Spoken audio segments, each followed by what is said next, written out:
CBNE Forum 2021.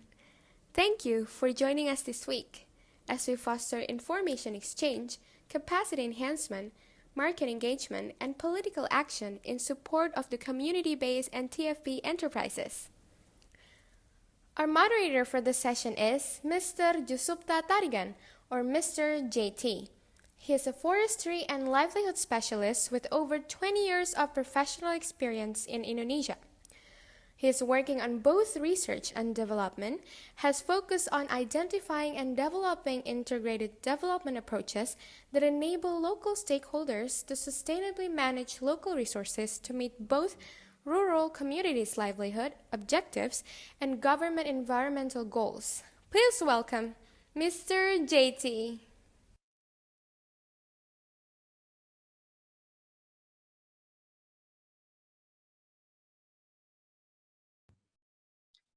Okay, thank you everyone, and welcome to this session on the Forest Harvest Collective Mark, or AFHCM. Remember, if you have a question, please do feel free to type them in the chat box. Now I am continue. A collective mark is a distinct sign or seal that certifies that a product or service meets the standards and characteristics established by the owner of the mark. Forest Harvest is a collective mark that highlights the forest sources and sustainability of product of community forestry group. It covers all NTFP harvested from the forest, both from the wild and from cultivated sources. The label guarantees that the product is traceable, sustainable, and of good quality, history, objective, initial, implementation.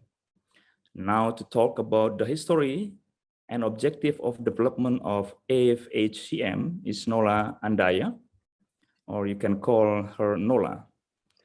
And Nola is work on non-timber forest product, NTFP, community livelihood and enterprise development in Southeast Asia, spent 20 years, encompassing capacity building, marketing, policy research, strategy, and project development. She conceptualized various key projects of NTFP-EP, including MODI, Modern Indigenous Partnership between urban-based artists and indigenous artisans, the Forest Harvest Collective Mark, community product labeling and co-established marketing arms of organizations including the Custom-Made Craft Center in Philippines and Nature Wild in Cambodia. Her formation is in comparative local development, cultural management, enterprise planning, and language. Nola, the floor is yours. Thank you, Jete. Thank you for that nice introduction, long one. And so now we're at the last session of the day, and I would like to share with you one of the key projects of NTFP-EP that we have been working on for some years now.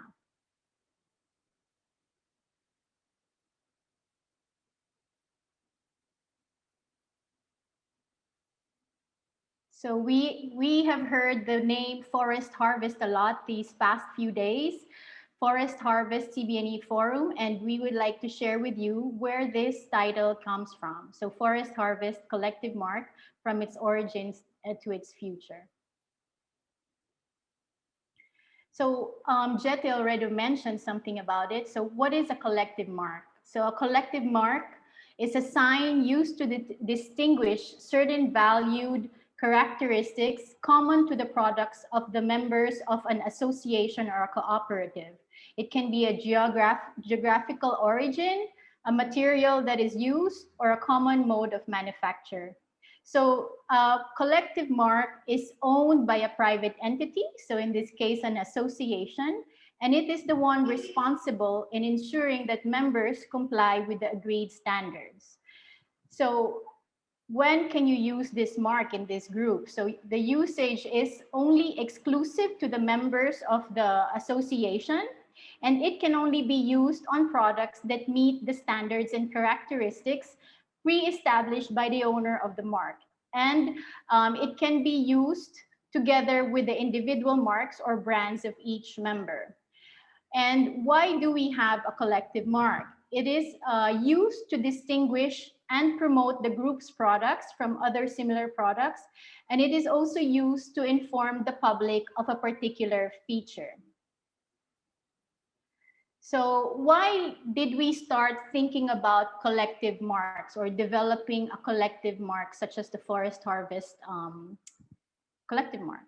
So based on the experience of many partners in the NTFP-EP network, and also during a study we conducted, I conducted specifically for WWF Cambodia back in 2013, where they asked me to do an assessment for certifications for honey.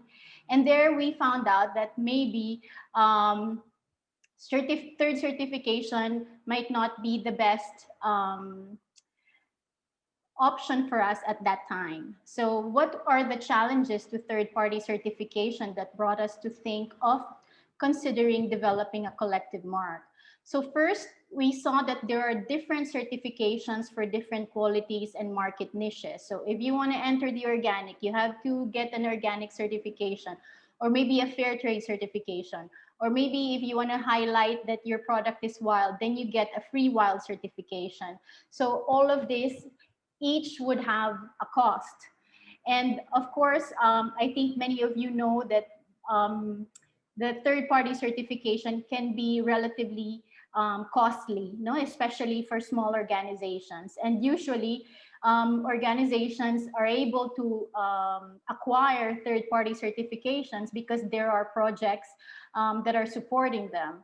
And it's linked with a big company who is willing to support it. But as it happens in many cases, or experience of partners is that after the project, they have a hard time of maintaining the certification. So I go to the next point, that the third certification party certification requires periodic renewal. So some you have to renew it every year or 3 to 5 years. So I think some organizations already adjusted this to accommodate the needs of small holders. And then we also have to consider that in the NTFP sector, the production is quite small and there is also irregular production. So the expected turnover is quite small compared to agricultural products. Although, as I mentioned, there are some third-party certification organizations that already offer group certification to address this kind of problem. And finally, during that time, we also saw that for certifying organizations, they had quite weak capacity on NTFPs, so their process, but also their experience. So those were the challenges to acquiring third-party certifications. But so when we looked at collective, developing a collective mark, we saw some potential benefits. So if we have a collective mark, then it's more customized and highlights the distinct values of the group's products and represents the whole package. So it's not just about being fair, or it's not just about being wild or organic. So all of that can be encompassed in this collective mark. And also, it can be relatively lower cost. We're not saying that it will be cheaper, but you will be saving more. So based on the experience of sustainable rattan that you will be hearing about later, the costs that they incurred was 1/3 of the usual third-party certification. So, and then even if you think about this cost, unlike each year you have to pay a certification cost of getting an organic or fair trade every year, you are not sure that you will keep it for the long term. So if you think about investing the costs in the collective mark, you can consider it as an investment in your brand and the promotion of the association and its product, from which you can benefit from in the long term. And then also, in this case, the mark is owned by the association, unlike third-party certification. that is owned by another organization and you have no control over. And finally, doing this, you can use your own knowledge on NTFP. So we can make use of our specific knowledge on NTFP, and there will also be a stronger local ownership of the process of validation. So as Jete mentioned already earlier, what is the forest harvest? So it's a collective mark that aims to highlight the forest source and sustainability of products coming from community forestry groups. And it covers all non-timber forest products that are harvested from the forests, whether from the wild or already domesticated sources. So as you can see from the CBNE gallery, or maybe having heard from the different presentations of the CBNEs, their sources can be a mix of wild sources, or they are already enhancing the supplies by domesticating them or cultivating them around their homes or in the forests.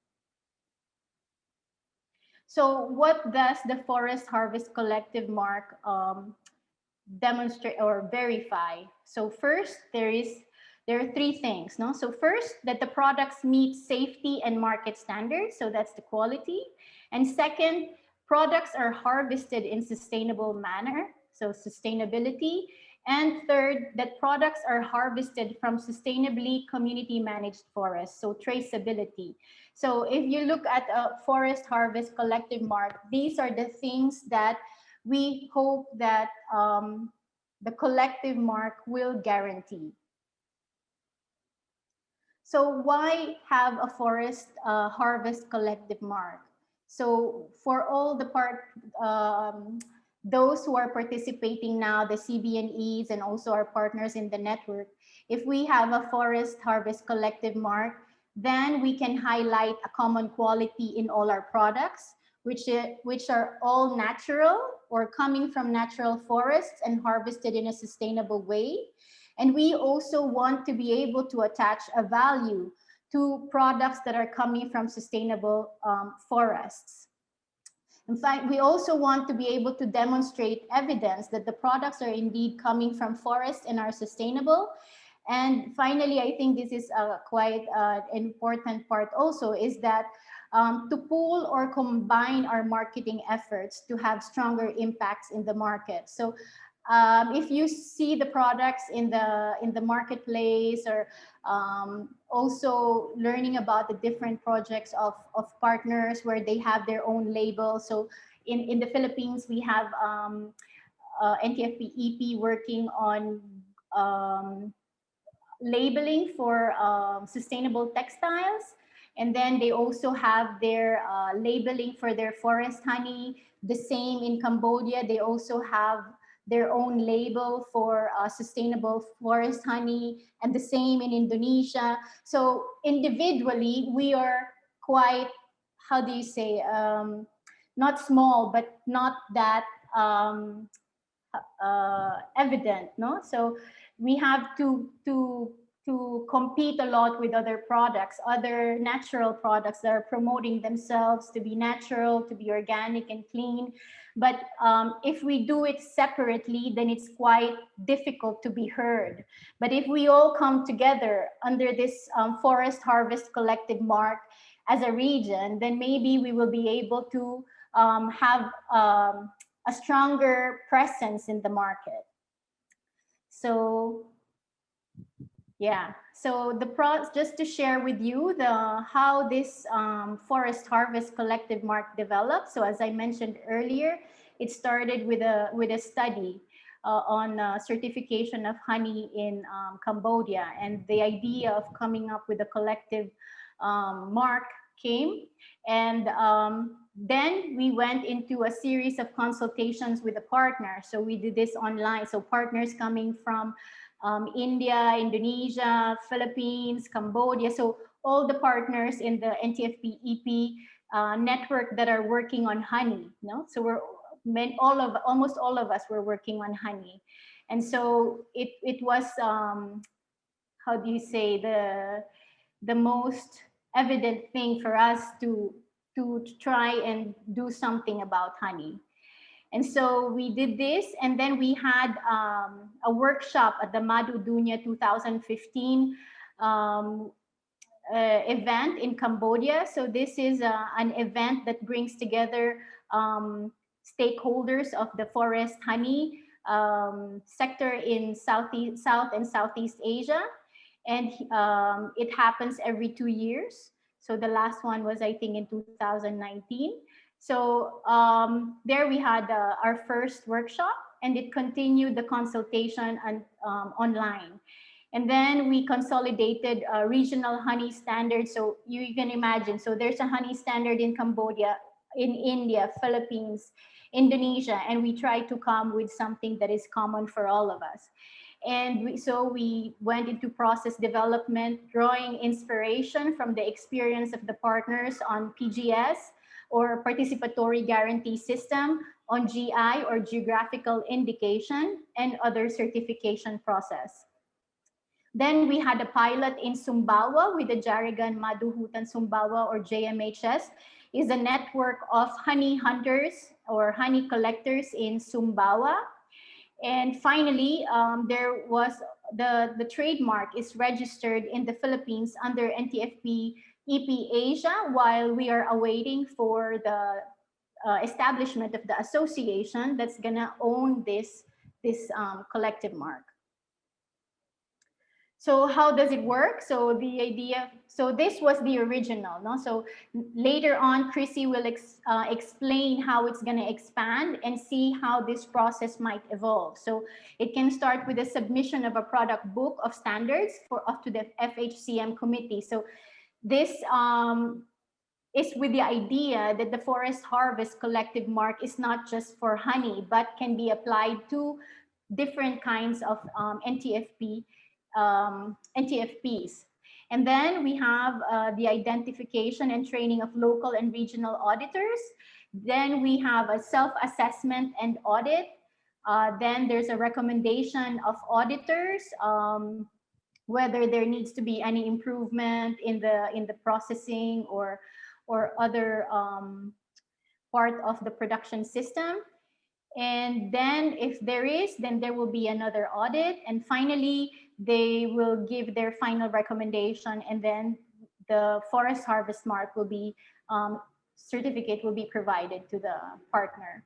So what are the conditions for a successful collective mark?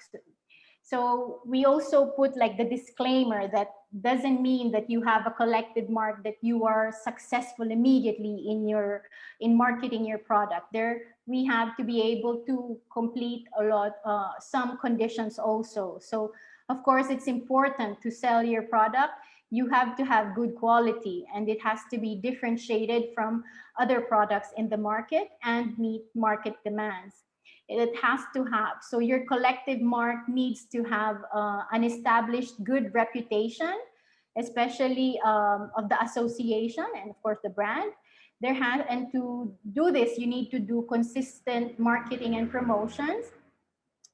And of course, you need to have the commitment of partners to maintain the quality and authenticity of the mark.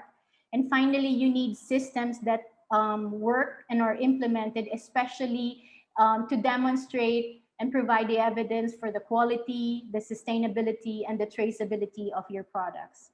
So moving forward, there will be an expansion of the forest harvest collective mark to new products. So as I mentioned, currently it's just for honey and in one pilot area, and we want to be able to expand, to do more with it. And we are also in the process of designing the ownership and management of this collective mark.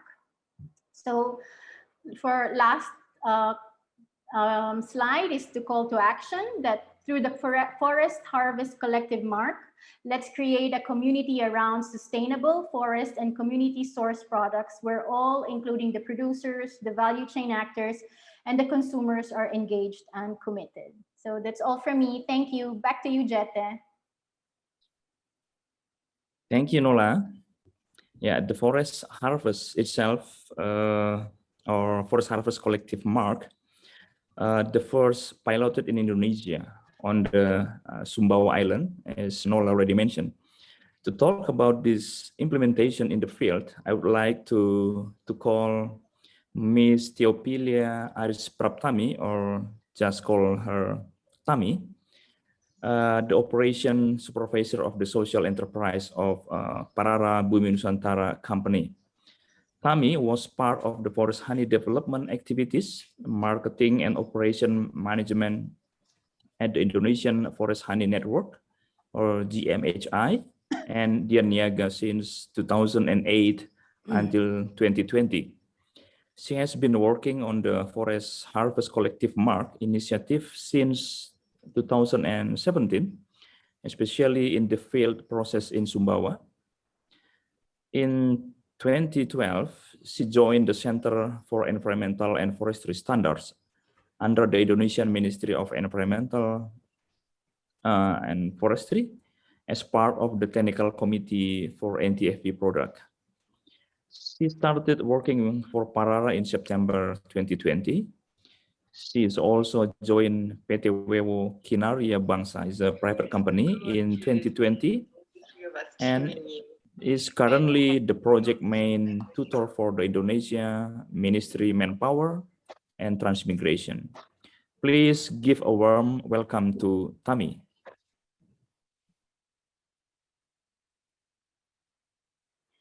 Thank you, Mr. GT. Good afternoon, everyone. Thank you to the organizer for inviting me to share my experience with you today.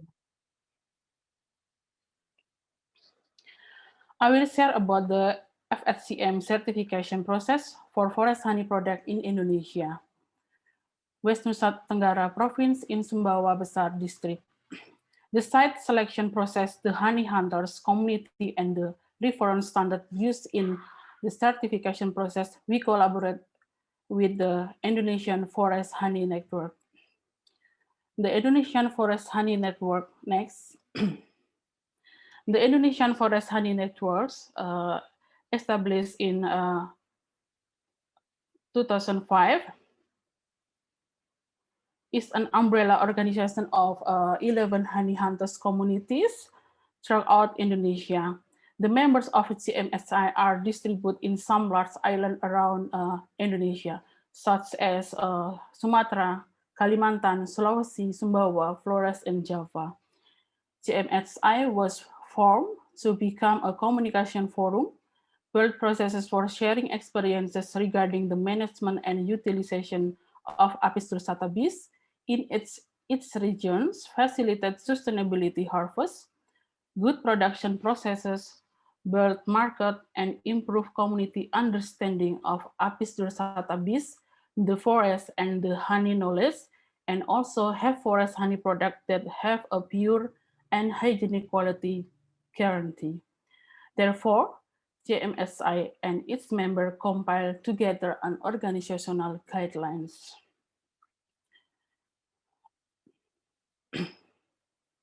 The organizational guidelines include GMSI organizational principles, organizational structure and mechanism, membership, the division of roles, communication mechanism between members, honey product standardization, labels, logo, and brand, capital mechanism, marketing and mechanism, profit sharing mechanism, change mechanism of GMSI organization guideline. Why we are members chosen in Sumbawa area? Here are the consideration.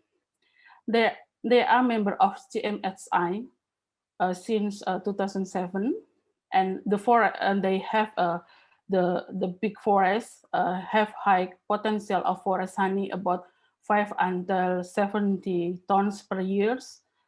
They also have forest honey hunters member of almost 1,000 people. They implementing quality standard of honey harvesting and processing of GMSI, have a organizational and business legality, have a forest honey production house, and of course they have a large market potential. Next. CMSI members in Sumbawa are the Sumbawa Forest Honey Networks. The certification process is due in two groups of honey hunters, that is Hutan Lestari community and social forestry community, and one of CMSI production house. From the three locations, in the end, only one group passed, that is Hutan Lestari community. Next.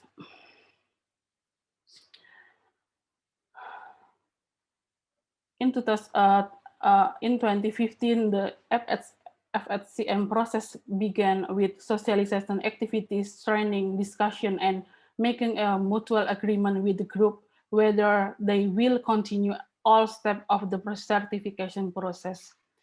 It is intended that all stages of certification can be carried out properly, as well as identify various obstacles early and related to the certification mechanism, so that solution can be found before the certification process begins.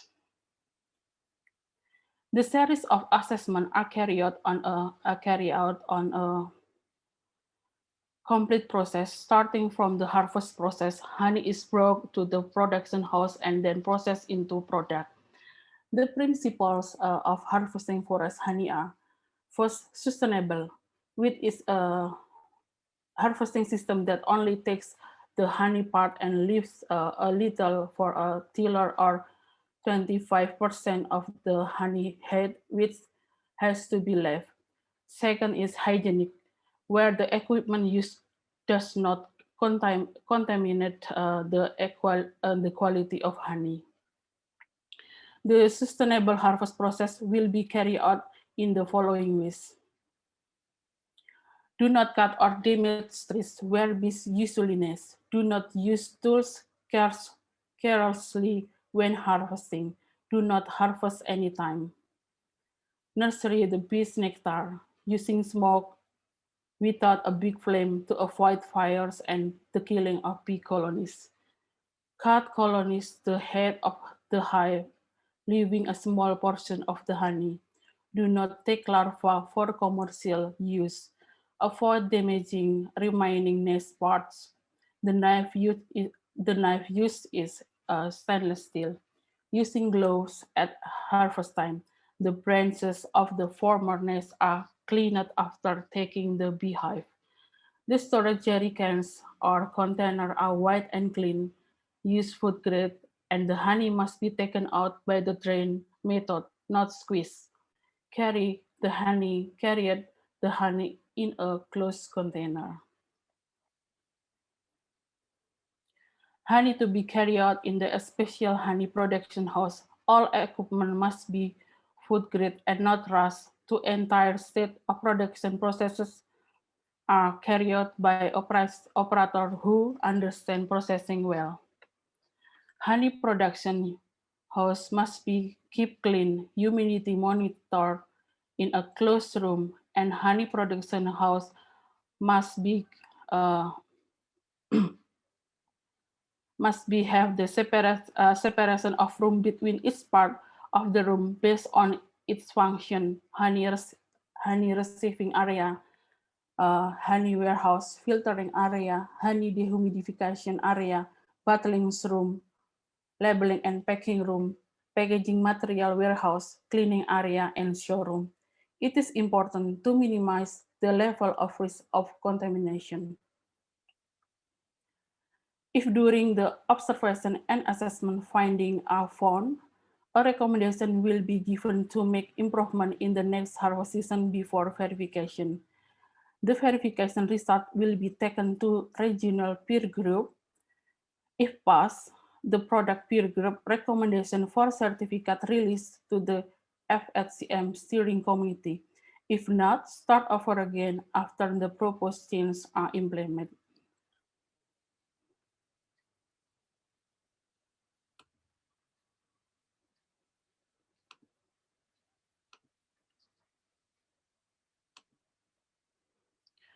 You can see the picture. The first observation in 2015, honeycomb are not placed in sealed plastic bags immediately after harvesting.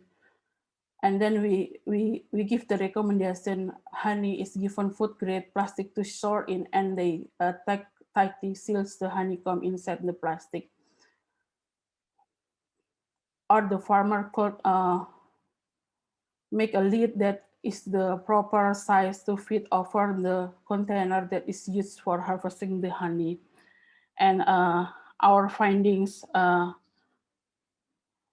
our second finding is a place that is used as a processing area is usually multifunctional area. Our recommendation is need to do a review of GMP food processing protocol and hygienic practice. And then in 2016, when we come to the community, not all recommendations were applied, and dissemination of information was limited to one group. Use of plastic are covered containers. And however, some developed influence started to use food-grade hand gloves instead of the surgical gloves. Their receiving and processing space have also been cleaned. Container lifted off the ground and placed on platform. There has also been cleared from potential source of contamination. So we give the recommendation: food-grade food-grade plastic bag or cover needs to be provided for honey hunters. Need for commitment of the honey hunters to commit to regional or FSCM standard and protocol and disseminate them to all members. Next. Next. And the final verification in 2017, and they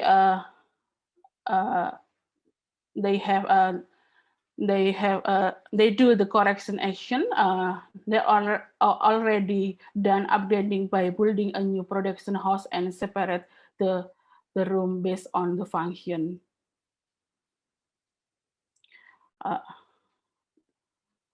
Next. The impact of doing FSCM verification on Hutan Lestari group. By having a sustainable production technique, it indirectly also protects the shelf life of the bee colony and preserves the forest. Understanding the importance of a good and correct production process to be able to have a high quality product could be a model for another communities, honey communities. The process is also a learning opportunity for the community. Also of them is Sumber Alam group, the another group that is still in the same area as the Hutan Lestari group. Example will be explained in the next slide. And the next impact is having appropriate production house and process could be a great marketing material because it shows the good and hygienic process guarantee for the customer. And of course, the impact is increase the sale of the community. And next. This is the Sumber Alam Forest Honey Group. Start at 2015. Recently pioneering the activities group. Follow the processing of training, observation, assessment, evaluation during the FSCM verification process, and have conducted their own observation on the sorts of nectar and the behavior of bees. And 2017 collaborate with NTFP-EP and EPB University to assist research on bee feed resource for several seasons in 1 year for laboratory analysis of the antioxidant content in honey, and collaboration with the Sumbawa Research and Development Agency to carry out vegetation analysis. analyze the activity of several beehives, for example, which way the bees fly, how far the hive is from the nectars, what kind of the nectars, and how long the flowers survive lasts in one season for years. And now they building a forest honey production house according to the standard they learned during the FSCM verification process in sustainable. Develop 1 minute. Okay, develop several types of packaging for different target market. That's all. The next slide is skip. Thank you. It is enough. Hopefully it's clear. Thank you very much. Thank you, Mbak Tami, for sharing your experience for the first implementation of Forest Harvest Collective Mark in Sumbawa. Now I would like to welcome our next speaker, Ms. Natasya Muliandari Harahap, or just call her Natasya, the Deputy Director of NTFP-EP Indonesia. Natasya has worked on community resource management for the last 9 years. She has been involved in alternative certification, or more specifically, the Participatory Guarantee System, or PGS, Rattan initiative in Indonesia, since the initiative started in 2012. Natasya has also assisted in establishment and coordination of the Working Group on Indigenous Community Conservation Area, or ACCA Indonesia. She also the Indonesian point person for ecological monitoring, or participatory resource monitoring for NTFP-EP Indonesia. Her academic background is biology from Bandung Institute of Technology and on international relations from the Parahyangan University, Indonesia. Natasya, the floor is yours. Thank you, Mas Jete. Good afternoon, everyone from Indonesia. Thank you for the CBNE forum for having me, and thank you for all for joining this session, the last session. That must be challenging, so thank you for tuning in. For the next about 10 minutes, I will be sharing about the Participatory Guarantee Systems, or PGS, for rattan in Indonesia. Next slide, please. So to start, allow me to provide a brief background about rattan in Indonesia. As we may know that rattan is one of the most potential NTFPs in Indonesia. It is reflected that Indonesia supplies about 80% of raw rattan global demand. And in addition to that, approximately 5 million people in Indonesia depends on rattan for their livelihoods. However, the rattan production at community level has declined over the years due to the lack of policies that support rattan farmers. And then the rattan prices have dropped and rattan farmers are abandoning their rattan garden, forest, and taking up other work. So this situation has led us to explore about the certification options as there is a growing demand for sustainable products. Through certification, it's believed that there is an opportunity to provide added value to rattan farmers, and at the same time to promote the processing and the sustainable management of rattan. But when it comes to the certification, the next question would be what kind of certification? Because the first thing that might cross to our mind when we heard about certification, it sounds expensive and difficult. So this is where we are looking at the Participatory Guarantee System, or the PGS, as it is one of an alternative certification scheme that can answer the need for a credible quality certification system that is not too difficult for small producers like rattan farmers to apply. So the PGS initiative for rattan in Indonesia, it was started in 2012, namely PGS Rotan Lestari in Bahasa Indonesia, or meaning sustainable rattan. Next slide, please. So on this slide, I'd like to show you the highlight on the PGS initiative progress since it was started. The PGS Rattan initiative started with the development of systems and standards, which involve stakeholders such as representative of government officials, scientists, private sectors, NGOs, and also rattan farmers and weavers. So the standard then tested into different pilot sites. The first pilot site was in Kalimantan. It was for cultivated rattan. So it's a small diameter rattan, usually used for handicraft material. And then the other pilot sites was in the Sulawesi Island. So it is for wild rattan.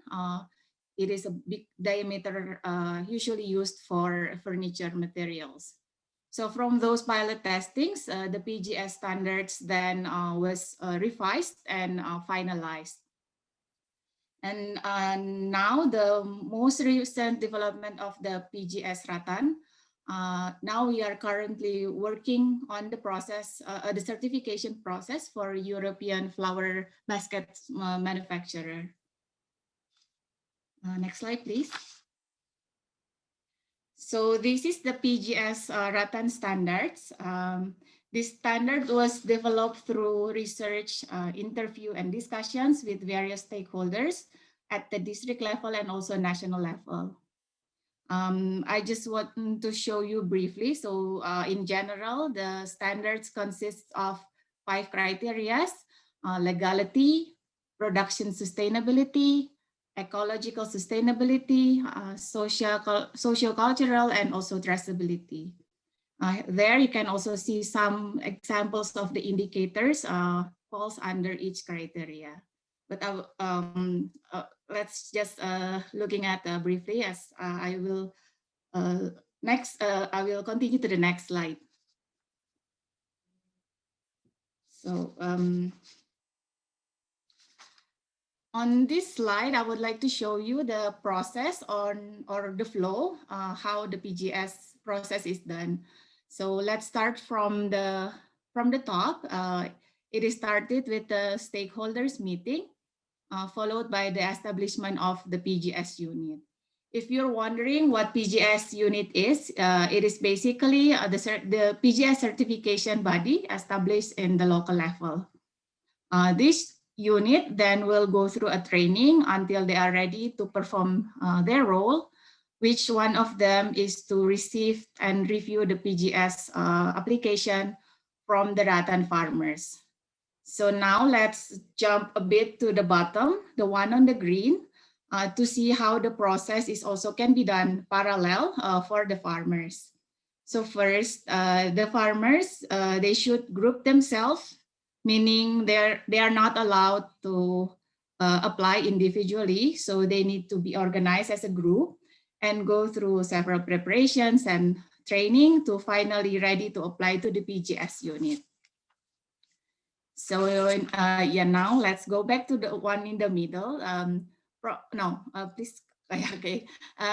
From there, the application will be reviewed and follow with an audit or inspection before the certification committee meeting decide to issue the PGS rattan certificate.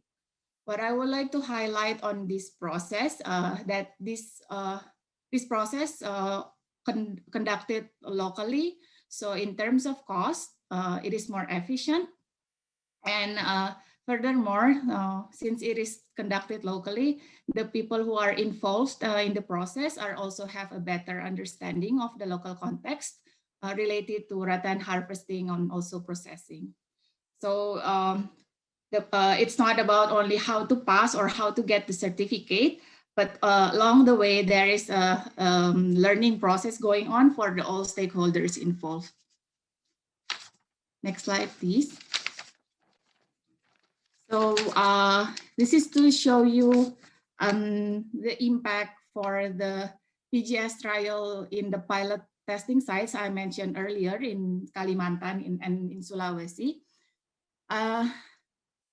The most frequent question being asked by farmers when they are about to start the certification process is usually, will we get a better price? So let me start from there.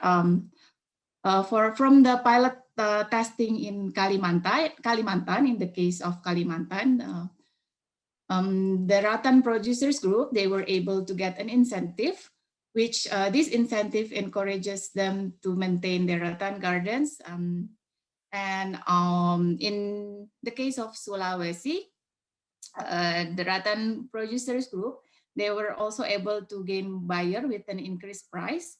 And they also are able to engage with the local industry that observe the quality of their rattan, which from there, they were able to gain more regular orders from the local industry.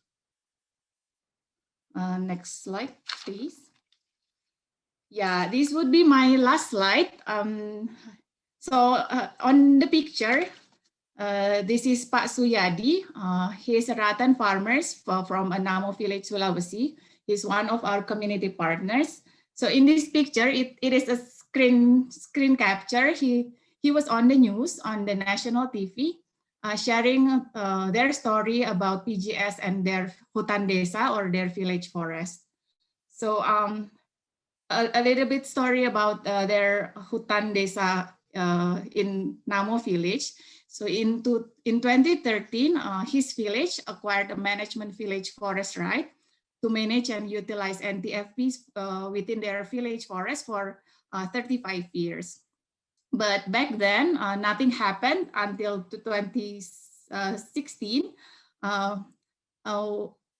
when they finally started managing and utilize their village forest as a group by using the PGS model for their hutan desa. So what I would like to share here is that with the process like PGS, the benefit is actually go beyond market benefits. It allows the rattan farmers to also improve their practice, such as transparency, as they have to do the recording, documentation. So through the they will also get there for transparency, and the next also maintaining a quality. For example, by having a simple protocols, and lastly, the process, it provides a space for them to be acknowledged for they have been doing by practicing their traditional knowledge in managing forest sustainably. Yeah, that would be the end of my presentation. Thank you. Thank you, Natasya, for sharing the Rattan PGS initiative. But I think you forgot to show the 4 minutes PGS movie. So I asked the admin to show the PGS movie for, yeah, let's see the movie.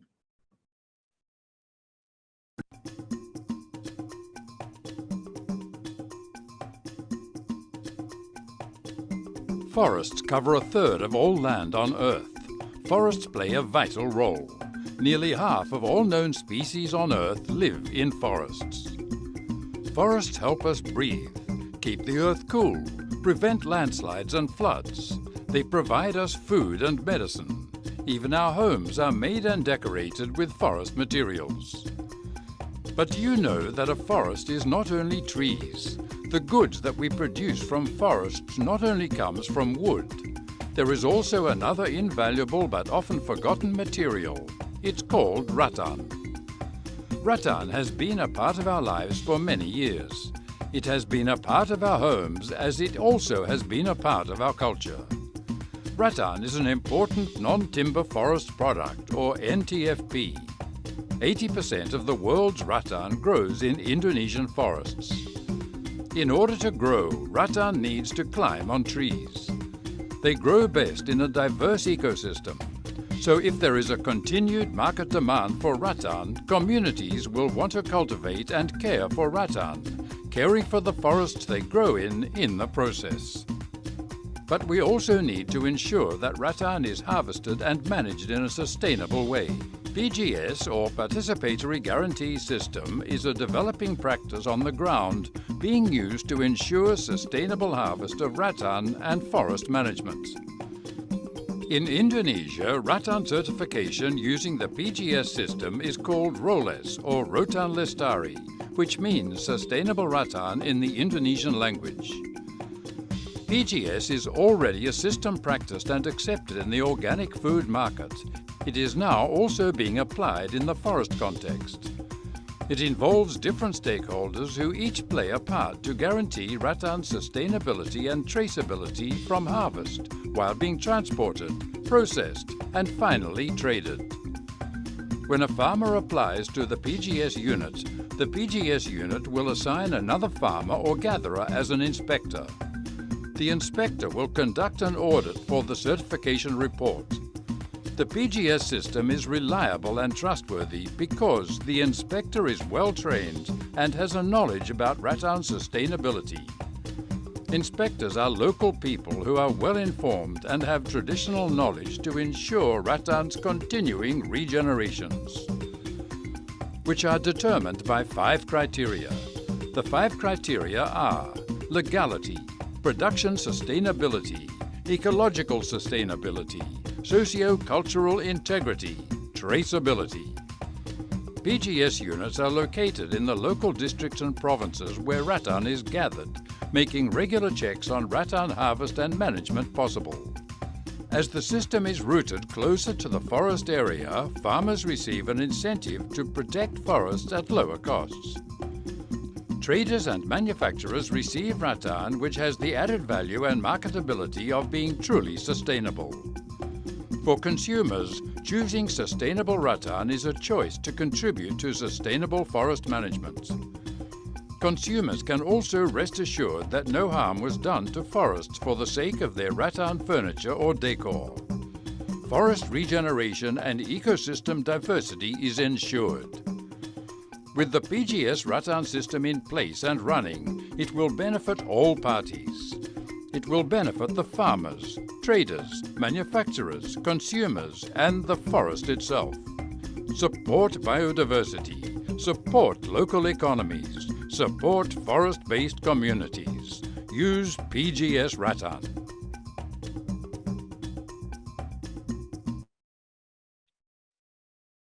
The last speaker will share with us the future plans for the expansion of the Forest Harvest Collective Mark is Ms. Crissy Guerrero of NTFP-EP Asia. Ms. Crissy is the Senior Advisor for Strategic Programs and has worked on community forestry and indigenous people concerned for almost 3 decades. Formerly, she is an Executive Director. She launched the training and advisory wings of NTFP-EP, EXIT, and is the co-founder of Fair and Sustainable Product Marketing Units, including Borneo Sik, Indonesia, Custom Made Craft Center in Philippines, and the Parara Indonesian Ethical Store in Jakarta. Let's welcome Crissy. Thank you, Jete, for the generous introduction. I almost couldn't recognize myself. But yeah, thank you for all of the 84 people who are still in the room. We know it is quite late already, except for if you're in Europe or Africa, where it's still maybe middle of the day. Thank you very much. So we've had a few presentations, and as mentioned, I will be speaking on what is next. What is our plan? We've been discussing a lot in the chat. People have been asking, can we expand to other products? Can we expand to non-NTFPs? And how do we do it? And a lot of different questions. So I hope I can take up some of them in my presentation, but also this is an evolving process. So we do invite you to guide us. And in the end, we do invite you to join us. So here we go. So the presentation is called Expanding a Regional Trademark and Alternative Certification Process for CBNEs. Next slide, please.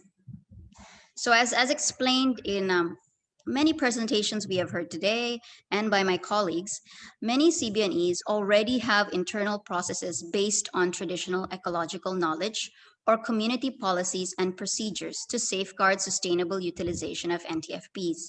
As you saw from the presentation of Tammy, how they harvest the honey and try not to affect the larvae is a process, is part of the procedures that the community has been practicing even before this collective mark came about. What we're doing is making it more organized, documenting it. So that is not something totally new. But for those with underdeveloped systems, the challenge is to document this knowledge and community process and to install monitoring mechanisms. Many CBNEs still need upgrading, especially with regards to product safety and product quality. So what communities most have is the traceability. Well, you know that they're authentic because we've worked with them for long years, and we can trace that. The sustainability, as mentioned, a lot is based on traditional ecological knowledge, but in terms of product safety, product quality, these are sometimes new advice that we need to give for the market to have full trust in the product. So this is what we're working on. Next slide, please, Jete. So this is our vision of 2025. It is now 2021, so we have 4 years to get here, but we have a dream. And we tell you how we're thinking of getting there, and maybe together we can get there faster or in a better way to help communities. So let me try to explain. So our vision is that the Forest Harvest Collective Mark will be a Forest Harvest Collective Association by 2025 or even earlier. Okay, as Nola presented, there should be an association. Right now, we have registered the trademark. In fact, the lawyer that registered it, she just came into the room. Thank you, Attorney Edna, for being here. But the vision, we registered it first under NTFP because we haven't formed the association and we're testing the initiative. But ideally, it should be a trademark that is owned by members across different countries who have the same beliefs and principles and have the greater mandate that we're talking about. And right now there's only one product, but we hope that there can be a wide range of product standards and product quality categories, and that there are regional peer groups per product organized. Right now, you've only heard about rattan in Indonesia. What about a regional peer group that is across border to Vietnam and Laos? We had so many speakers this morning talking about NTFP protocols with lots of knowledge, but also with a lot of communities with very low value for their products. So there's a lot of opportunity there. The fourth is to establish Forest Harvest Collective Mark or PGS units at district or province level. So who is going to be close to the ground and who is going to be somehow monitoring at the national level? As Natasya explained, with the Rotan Lestari, with the PGS rattan process in Indonesia, that Natasya, Jete, and friends with our Indonesia program have been implementing and have been setting up these multi-stakeholder units that function when applications come in and review and then bring them to the national level. So these should be established, and we hope that by 2025 we have these established in various countries. We also aim at financial stability.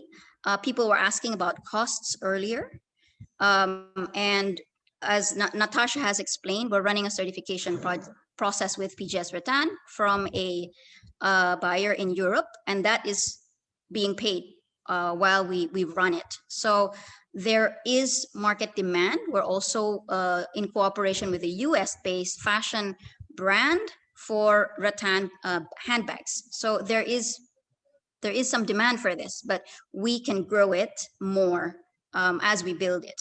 And of course, we hope that it can also have the brand recall that other certification brands have. So and if we're larger and we have proof of concept in many areas, that will be more possible. Okay, so how do we do it? Next slide, please. Yes, so how are we doing it? Right now, the Forest Harvest Collective Mark, there's the Forest Harvest Collective Mark, and there's Rotan Lestari, as Natasya explained. We are going through a process of alignment where Forest Harvest Collective Mark will have its own product standards, regional standards on rattan, and regional protocols, taking as well from the ASEAN protocols that have been developed on harvesting, forest management, and all these other aspects, as well as operational systems and institutions. And in the process of alignment, we also see if in the process of Rotan Lestari, are things common, the same? Do things have to be tweaked so as they meet the regional program? And if they do, then what can we do so that they align? This is the plan for this year and for next year. And we're going to try that with several products. Next slide, please. Apart from rattan and apart from honey, the experience of NTFP-EP and other partners in Indonesia, such as ASPOC and HIVA Southeast Asia and CTI or TTI, is that we've also done a lot of work on standards in textiles. These are textiles coming from leaf fiber and textiles coming from abaca fiber as well, which was implemented in the Philippines and in Indonesia. And through this process, this project supported various handloom weavers on developing standards on 4 areas of environmental accountability, social responsibility, quality, and authenticity. The parameters were developed with these communities and are a bit differentiated based on the context of the materials and the ecosystem that each exists in. And the project ended, I believe, in 2017 with this mark being registered in the Philippines with the Intellectual Property Office. And in Indonesia, there were some of the textiles in the program which were recognized through the eco-labeling process of the Indonesian government. So we hope to align as well with eco-textiles. So the new categories will be rattan and eco-textiles. And we hope to do more, especially if more are willing to go on this road with us. Next slide, please. So this is just an example of how we're implementing the good hinabi practice. So hinabi means hand-woven textile. And in Indonesia, they use the term tenun. That's why it's called good tenun practice. And looking at those 4 parameters that were mentioned. So this is Inay, who is a dear friend of ours on top of the mountain in Mintapod, and we're showing how the standard also looks at making sure that she is fairly paid for the labor work she does, the labor, how many days of labor that she does, as well as the other aspects, environmental and other processes that are being implemented. And I'd like to break for just a moment because we have a 3-minute film to show you how the women in Bukidnon and in other places in the Philippines, how serious they are about implementing the standards. So host, could you please kindly play the film?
basihan kung class A ba or class B ang hinabol nga i-deliver. Kay makasiguro ang weaver o ang mga ngabol nga wala lang gitumo-tumo ang iyang produkto.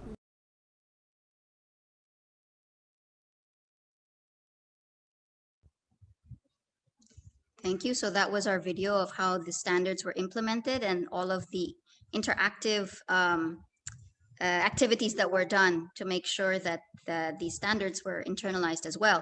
I know I only have about 2 or 3 minutes left, so I'd just like to focus on 2 slides out of the remaining 6. Next slide, please. So I'm not able to explain and show a video of the Indonesian process, but here is a diagram that shows how the Indonesians also implemented the good tenun practices. And this shows the process of making sure that waste is properly thrown, as well as sustainable forest harvesting and management. Next slide, please. Okay, this is the vision. Sorry in case it's not so clear on the screen. So this is a vision of our association, that we will have a board of trustees. You know, we hope that like-minded individuals that we meet here as well would be interested to form this association with us. That is an association of members, and that also protects the standards and approves the standards and helps to run the process. And we've written already here the different kind of regional peer groups that are envisioned per these pilot products that we're working on, and the pools of inspectors that exist in the countries. Next slide, please. So these are just those in boxes. There are descriptions of what each of them will be doing, but I'd rather not spend time on that. You will probably be able to receive this yourself, but we have identified what each of these committees and will be doing. So next slide, please. Okay, so this is the peer group. They'll be working on the standards and developing criteria and processes. Next slide, please. And the peer inspectors, which will be at the local level, and some criteria to guide us in bringing peer inspectors on board. And last slide, please. Yes. So this just shows you the process, like what would an applicant do. So an applicant would give an application to the national unit. Here it's called the National NPU, and they would have an orientation of what the Forest Harvest Collective standards are and protocols, and an orientation of the audit. And then this would be informed to the Forest Harvest Collective Mark Membership Committee. If you heard from Tammy, she was mentioning steering committee, because right now this is all under the umbrella of NTFP, but it's envisioned that there will be a membership committee for the whole association. And then there's an internal review, there's field assessments, there's lab checks if required, then there's recommendation by the local inspectors at the national level, and finally to receive the regional certification. So that's it in a nutshell, and I'm over time. So I invite all of you for inputs and also to join us in making this a stronger, more relevant mark to communicate the message of the good products that our partner CBNEs have. Thank you very much, Jete. Back to you. Thank you, Crissy, for sharing the 2025 vision of Forest Harvest Collective Mark. Now we are opening the floor for questions from our audience. Remember, so please type your question in the chat box, so I will read them out for you. So I saw so many questions in the chat box, but some questions already answered by the speakers. So I will choose 3 and we will see the time. The first question is from Anna Bolin, and I will ask Nola to answer this question. So I read the question from Anna Bolin, IID UK.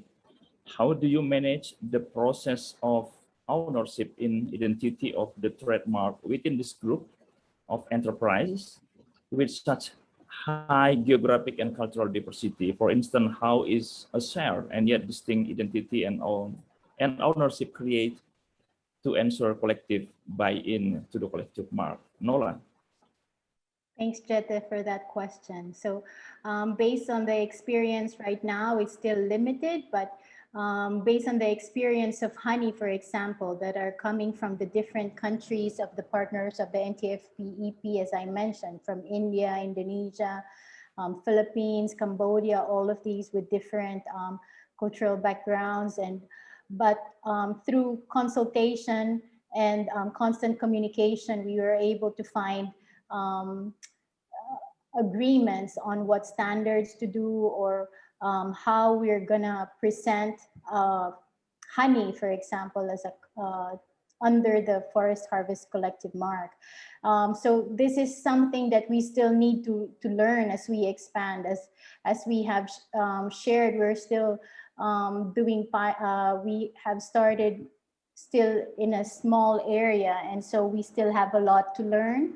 And maybe Crissy would like to add and share what she thinks, no? How this is gonna be, especially that, like I said, we're just now designing how the association is gonna look like. Crissy? Thank you, 1 minute, Nola. Crissy. Yeah. Yeah, thank you, Nola. So for one is, it's an association of members, and these members have their own brands. So I think that the brands of each, enterprise, we would like to maintain that. And, if ever it's another logo that would add value to the existing local brand, I think that's one thing that we would like to do. And also, some groups also have different standards for different contexts. Like, for example, we have a honey standard that's international, and we need that when we export to maintain the quality. But if communities are selling honey in the next village and it only takes 30 minutes to get there, therefore you might not have to lower the moisture content, certain things. So I think we look at different contexts and different markets. Thank you. Thank you, Nola and Crissy. So I saw Bovanat Pachapon from Cambodia. Actually, Bovanat has two questions, but one question already answered by Crissy. The second question, I would like to invite Natasya to answer. Does the certificate body for the Forest Harvest Collective Mark conduct the annual audit? What is the estimation cost for assessment and auditing? I think during your presentation, there is a relation about the budget for auditing and also assessment. Natasya. Yeah, so for the PGS process, there is an audit. For the first year of the audit, it involves the national auditor from the national level and also accompanied by the local auditor. And then the following years, there will be a surveillance audit, which is will be done locally by the local auditor. So what was the next question? The estimate. Yeah, estimate the cost for assessment and auditing. The estimate cost of the estimate cost of audit. At this point, it might be a little bit difficult to mention the exact number, as it is done locally. But let's say, for example, the cost in Kalimantan and in Sulawesi, for example, it would be different. But I can say that compared to the, for example, third-party certification, which the auditor will be fly from another part of the country, for example, it will cost more compared to the audit that is done locally, like PGS. So yeah. Thank you, Natasya. Maybe Nola, you can add from different perspective or from different experience. You still, yeah, mute, yeah. Jette, can you repeat the question? Yeah, the question is, does the certificate body for the Forest Harvest Collective Mark conduct the annual audit? If yes, what is the estimation cost for assessment and auditing? I think in the experience, Crissy, if you tell me, like, because I was asking Crissy, like, how different is this costs, not from the third-party certification. And I remember Crissy telling me, like, for a third-party certification, I think for FSC would cost around $20,000. And for their experience in Ratan Lestari, I think it was 1/3 of it, around $5,000 to $6,000, right, Crissy? So if that has to be done, I think it depends on the product also, if you have to do it annually or every number of years. So this is something that still has to be, I think, established. I think for the Ratan Lestari or the application of the forest harvest collective mark in the different products. So yeah, like again, that's still something we have to decide. Thank you, Nola, since we are running out of time. So the third question is come from Puspa Gimri. Yeah, just Puspa from Ansar, Nepal. Yeah, I would like to ask Crissy to answer. Is there any specific interest from the market for the products with forest harvest mark? Crissy. Yes. Well, there's definitely interest. There's definitely demand for products that can ensure traceability of NTFPs that are not as expensive as the existing certification process. So for example, Jete and Natasya, they get emails from different countries. I think Jete got from Czechoslovakia or somewhere. And then we also have another person in Bali asking us how they can also obtain this certification. So there's definitely demand. The buyer who's dealing with Natasya from Europe, he looked at the implementation of the FSC process, and he looked at ours. And we even told him, we said, it's already implemented in like these certain districts and it's already there. You might want to work with them, and it's already paid for, so good luck. And he said, but I really like this system that you're implementing. I can really see how it works, how everyone's involved, and how the assurance is clear. So there is interest in that. Because the alternatives are expensive, and they're telling us in Europe, especially younger buyers, especially in Germany and the Netherlands, are asking for traceability. And they need third-party certification for wood, but for non-wood and non-timber, it's not such a big demand. They know that the costs are different. So there is a certain level of acceptability, especially if the market understands. Thank you, Crissy. So yeah. Yes, Crissy. Should we answer Duncan's question? Because Duncan likes to ask. Duncan likes to ask this question. Yeah, for sure. Yeah, because Duncan also my partner in other consortium. So I only choose two questions for the session. So one from Duncan, and the last is from Armando from Philippines. So Duncan question, I think, would be Nola or Crissy or other speaker. I really like the idea of expanding the collective forest harvest collective mark to reduce cost of certification for national market. I like the idea that I could combine assurance of sustainability and fair trade based around group enterprises. One day, I hope it could be also be used for timber for local market. Can it? Nola. I think Crissy should answer. No, Nola first, and then Crissy will close. Yeah, I think it is a possibility, because in many countries that communities are also managing the timber resources, and I think that's something that the brand could also, or the collective mark should also be able to cover, since when communities manage their forest, they're not just managing like just NTFPs or the timber. They are able to manage all, and that is the ideal how do you say, the ideal concept of community forestry. So I think in that sense, it should be able to do that. And yeah, I think that could be part of the dream and the vision. So Crissy, you can continue. Yes. Yeah, Crissy, please. I remember we had a Zoom several years ago with Duncan, the same question. And Femi and I also responded that it's definitely possible, but we can't do it alone because, I mean, our experience, our skill, our knowledge, and our history has been in the non-timber forest products sector. But if there is a similar organization that works in the same way, working with communities, participatory method, looking at traditional knowledge and science, and the market aspect, then we are open to discussing that.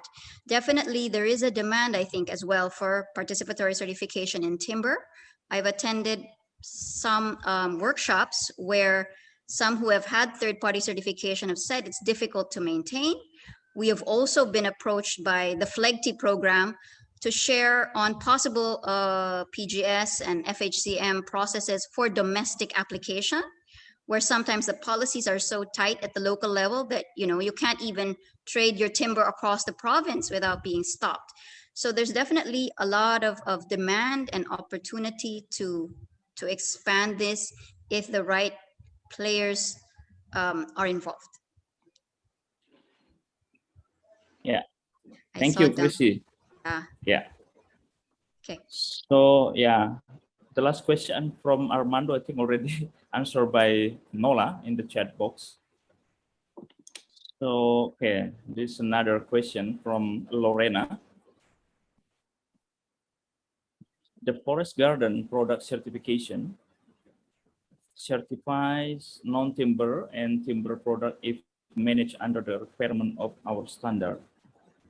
So, this is in Sri Lanka, right? Yes. Yeah, Lorena from Sri Lanka. We visited your process. I've seen the restoration. It's very impressive. We should get together and talk. Yeah.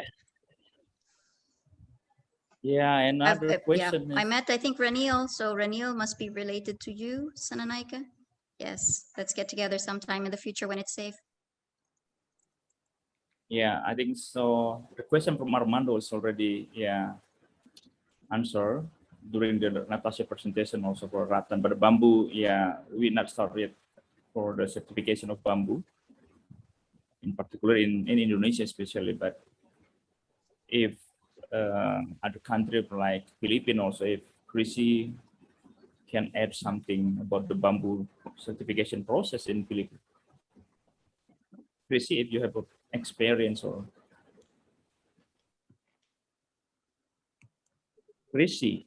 Yeah, personally, bamboo certification, we haven't started on that. We've usually embarked with products that have existing demand for this sort of traceability, especially since rattan is coming, a lot is coming from natural forests.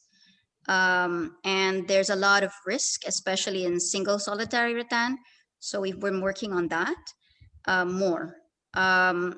So we haven't done a lot of work on that as the demand for that is not so high, not as it is for rattan. Yeah, thank you, Crissy. So yeah, now it's 5:38 in Indonesia. So we are out of time. Yeah, thank you. I think we have stopped here. Thank you for all of the questions and for our speaker for this session. So I would like to put some point based on our discussion in this topic. So yeah, as we've seen in the Crissy presentation, so the community-based NTFP enterprise is still, still need upgrading their skill or also the experience. But for instance, in Indonesia, under the social forestry enterprise group, there is 7,000, the group of social forestry, and only below 1% is have a capacity on the enterprise and also skill and knowledge regarding to the market. You can imagine below 1%. So I think other countries also have a similar problem and also challenge with Indonesia case. So yeah, most of CBNEs in Southeast Asia region depend on the traditional, traditional process to collect the NTFP, and also